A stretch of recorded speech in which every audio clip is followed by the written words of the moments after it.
Vamos continuar hoje nossa leitura do episódio 3. E nós paramos na página 19. A nova consciência emergente. A maioria das religiões e tradições espirituais compartilha a ideia de que o nosso estado mental normal é prejudicado por uma imperfeição fundamental, o distúrbio a que me referi. No entanto, além dessa percepção da natureza da condição humana, que podemos chamar de má notícia, há uma segunda percepção ou boa notícia, que é a possibilidade de uma transformação radical da nossa consciência. Nas mensagens hinduístas e em alguns casos também no budismo, essa mudança é chamada de iluminação. Nos ensinamentos de Jesus de salvação, no budismo de fim do sofrimento. Outros termos usados para caracterizá-la são libertação e despertar. A maior conquista da humanidade não são as obras de arte nem os inventos da ciência e da tecnologia, mas a identificação do seu próprio distúrbio e da sua própria loucura.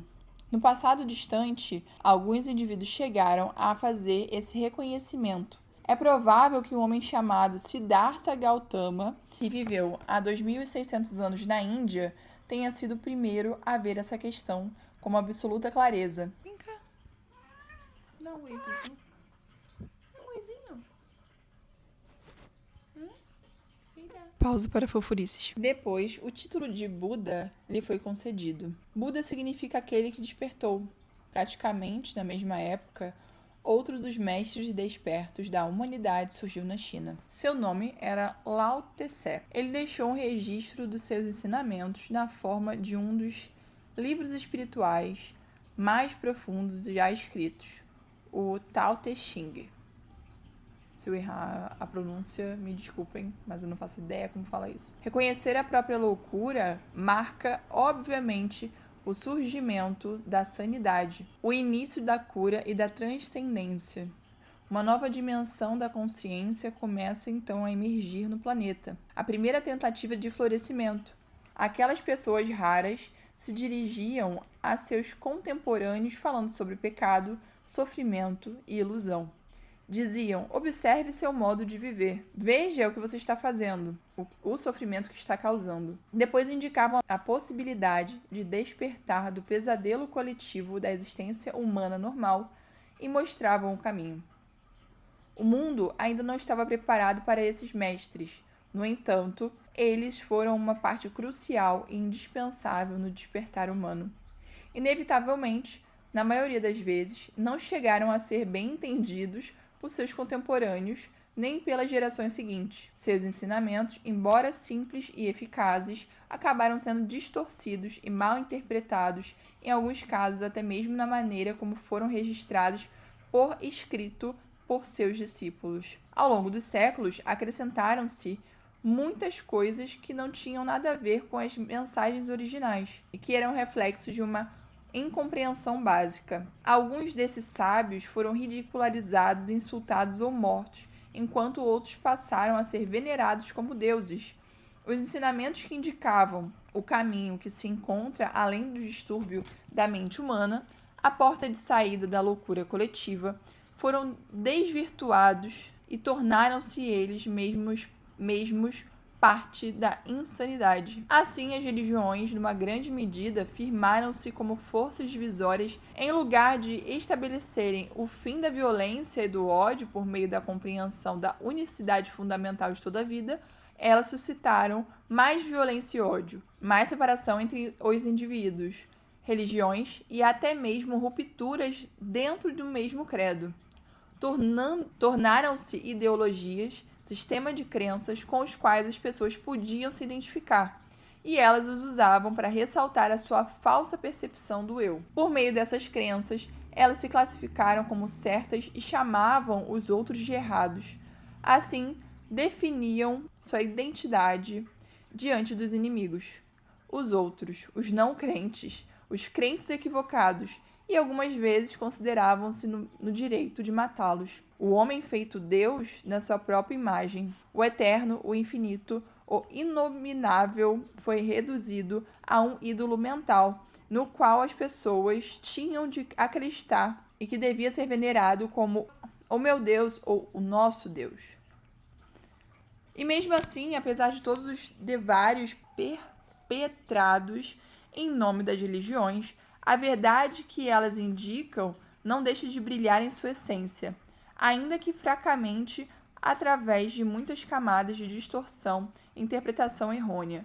É improvável que alguém seja capaz de percebê-la, a não ser que já tenha tido pelo menos lampejos da verdade dentro de si. Ao longo da história, sempre houve indivíduos raros que vivenciaram uma mudança de consciência e assim detectaram em si mesmos aquilo que é apontado por todas as religiões. Para descrever essa verdade não conceitual, eles usaram a estrutura conceitual das suas próprias crenças religiosas. Por meio de alguns desses homens e mulheres, escolas ou movimentos se desenvolveram dentro de todas as religiões importantes e representaram não só uma redescoberta, mas em determinados casos, uma intensificação da luz do ensinamento original. E foi assim que o gnosticismo e o misticismo se estabeleceram nos primórdios do cristianismo e no cristianismo medieval. O mesmo ocorreu com o sufismo na religião islâmica, com o hassidismo e a cabala no judaísmo, com a Advaita Vedanta no hinduísmo e com o Zen e no budismo. Quase todas essas escolas eram iconoclastas. Elas se opuseram a numerosas camadas de conceituações e às estruturas mentais enfraquecidas. Por essa razão, a maior parte delas foi vista com suspeita e hospitalidade pelas hierarquias religiosas estabelecidas. Seus ensinamentos, ao contrário das doutrinas da religião principal, enfatizavam a compreensão e transformação interior. Foi graças a essas escolas esotéricas que os credos mais importantes recuperaram o poder transformador dos seus preceitos originais. Embora na maioria dos casos apenas poucas pessoas tiveram acesso a elas, esses movimentos nunca se expandiram bastante para exercer a influência significativa sobre a profunda inconsciência coletiva que predominava. Ao longo do tempo, algumas dessas escolas se tornaram rigidamente formalizadas ou conceitualizadas para permanecerem eficazes. Agora a gente vai entrar num tema bem legal, que é espiritualidade e religião. Qual é o papel das religiões estabelecidas no surgimento da nova consciência? Muitas pessoas já reconhecem a diferença entre espiritualidade e religião. Elas compreendem que ter um sistema de crenças, um conjunto de pensamentos entendidos como a verdade absoluta, não torna ninguém espiritualizado, não importa qual seja a natureza dessas convicções. Na realidade, quanto mais o indivíduo faz de seus pensamentos e crenças sua própria identidade, mais se distancia da dimensão espiritual que existe dentro dele. Muitas pessoas religiosas estão presas nesse nível. Para elas, a verdade equivale ao pensamento. Como estão completamente identificadas com o pensamento, sua mente, consideram-se detentoras exclusivas da verdade. Então aqui ele já começa falando que nós não somos nossos pensamentos. Elas não compreendem as limitações do pensamento. A seus olhos, qualquer indivíduo que acredite, pense de modo diferente está errado. Num passado não muito distante, isso lhe serviria de justificativa para matar alguém. E ainda há quem faça isso hoje em dia. A nova espiritualidade, a transformação da consciência, está surgindo em grande parte fora das estruturas das religiões institucionalizadas. Sempre houve bolsões de espiritualidade, até mesmo nas regiões dominadas pela mente. Embora as hierarquias formais tentassem eliminá-los por considerá-los uma ameaça, o fato de que a espiritualidade está aparecendo em larga escala fora das estruturas religiosas é algo inteiramente novo.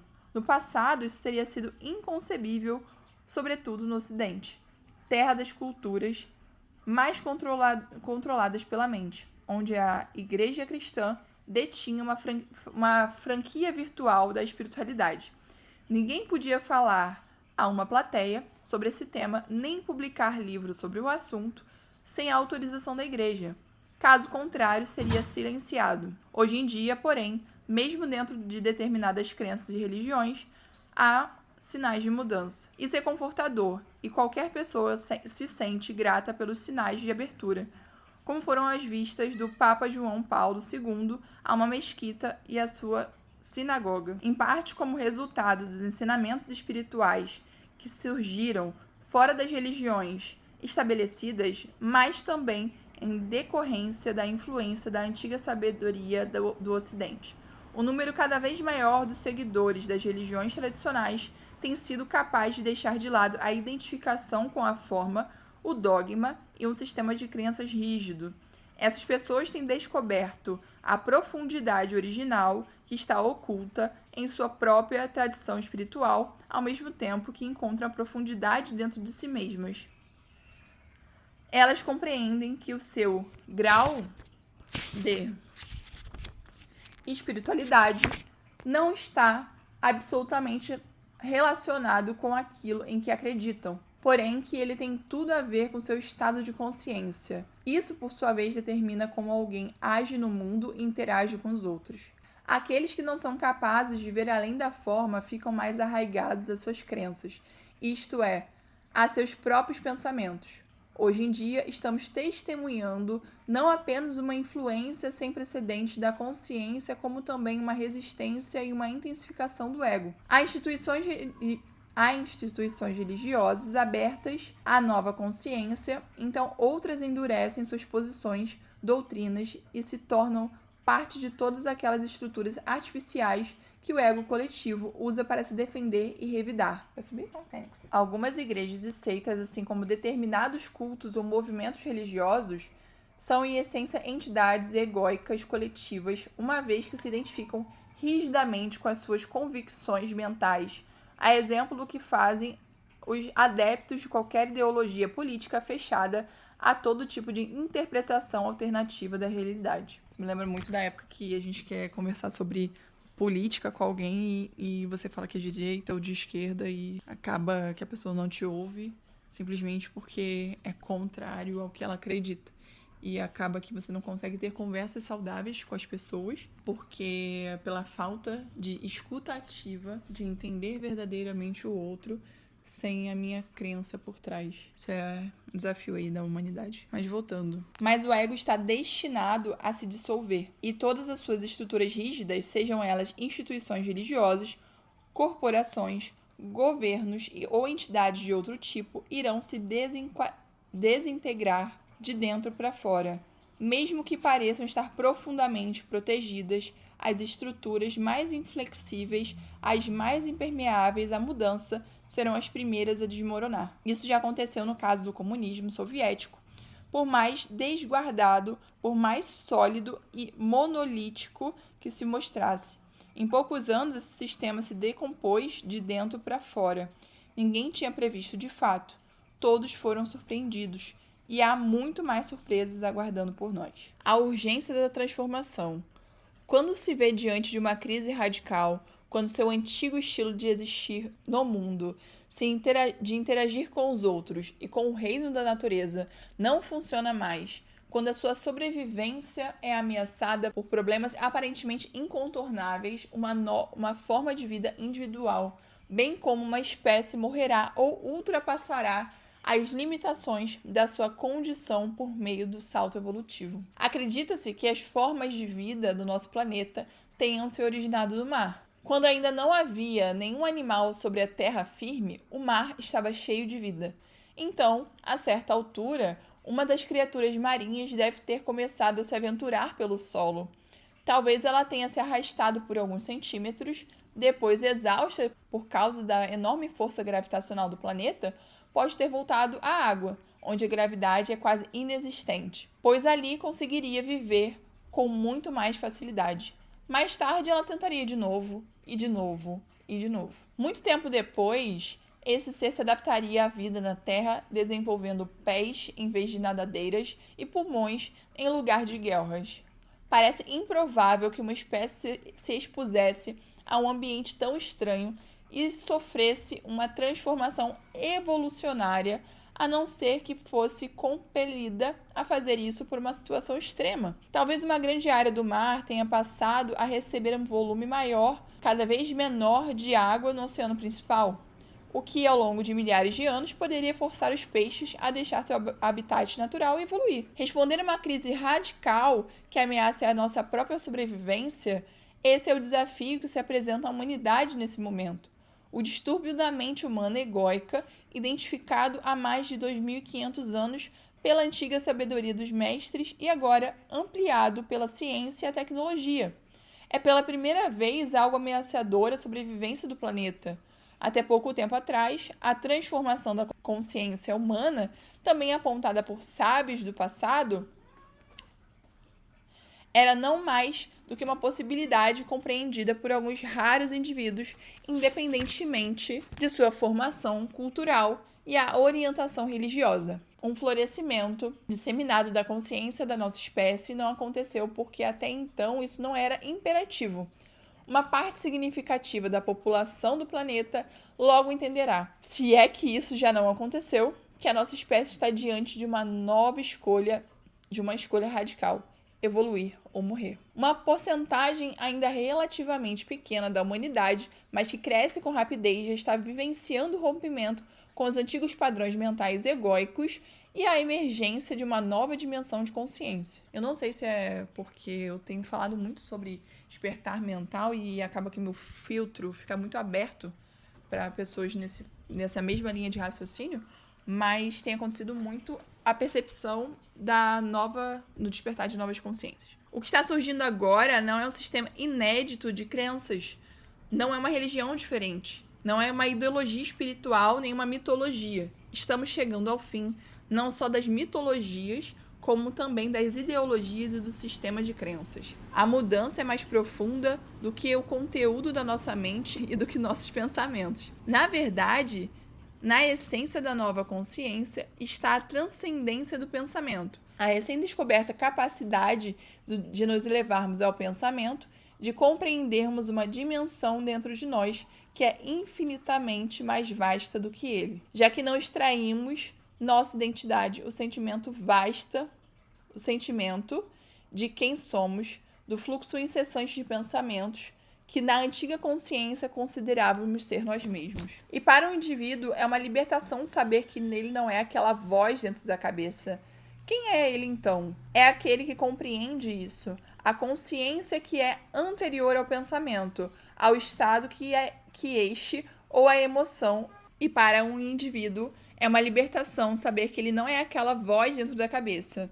Quem ele é, então? É aquele que compreende isso, a consciência que é anterior ao pensamento, ao estado que este, ou a emoção, ou a percepção sensorial acontece.